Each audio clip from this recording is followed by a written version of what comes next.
Convergence pour nous est un partenaire fondamental puisque ça nous permet de visualiser au monde extérieur avec eux l'engagement que peuvent avoir des acteurs tels qu'EcoAct et des acteurs tels que Convergence. Donc je pense qu'il est fondamental de faire converger les bonnes volontés, les différents acteurs de tout type, de toute origine pour agir concrètement pour maintenir la trajectoire de degrés.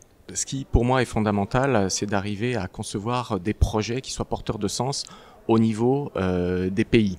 Donc pour ce faire, on a décidé de développer des solutions bas carbone, donc des solutions d'efficacité énergétique, d'énergie renouvelable, des programmes de reforestation ou alors de déforestation évitée.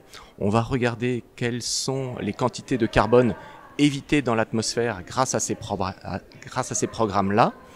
Et ces émissions de gaz à effet de serre, via le biais de crédits carbone, vont être financées par les pays du Nord. Donc on a un investissement qui vient d'un industriel ou d'une entreprise ou d'un acteur quel qu'il soit du Nord, qui va venir apporter via l'achat de ces crédits carbone un financement qui va permettre à ce projet bas carbone de se réaliser dans les pays du Sud. C'est très important effectivement de ne pas voir le carbone dans sa spécificité, mais d'avoir une vision beaucoup plus globale. La préservation de la ressource en eau, la préservation de la biodiversité, l'amélioration des conditions de vie, l'amélioration de la santé, l'amélioration de l'activité économique locale dans un pays. Tout ça, ce sont les objectifs du développement durable. Ça reprend le zéro exclusion, le zéro poverty.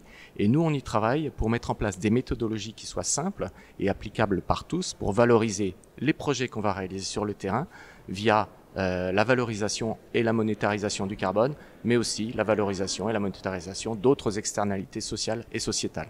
Je vois qu'il y a, depuis la COP 21, un grand nombre d'acteurs qui se sont mis en marche pour avoir un impact positif et intégrer le changement climatique au sein de leur stratégie d'entreprise ou alors de leurs convictions si ce sont des individus ou des associations. J'ai l'impression qu'il y a des mouvements qui se mettent en marche pour atteindre cet objectif à 2030. Ça va jamais aussi vite que ce qu'on souhaiterait, malheureusement. Je pense qu'il faut que tous les acteurs soient conscients qu'il faut encore accélérer, aller plus vite, gagner en efficacité, agir ensemble et mieux pour un monde zéro carbone.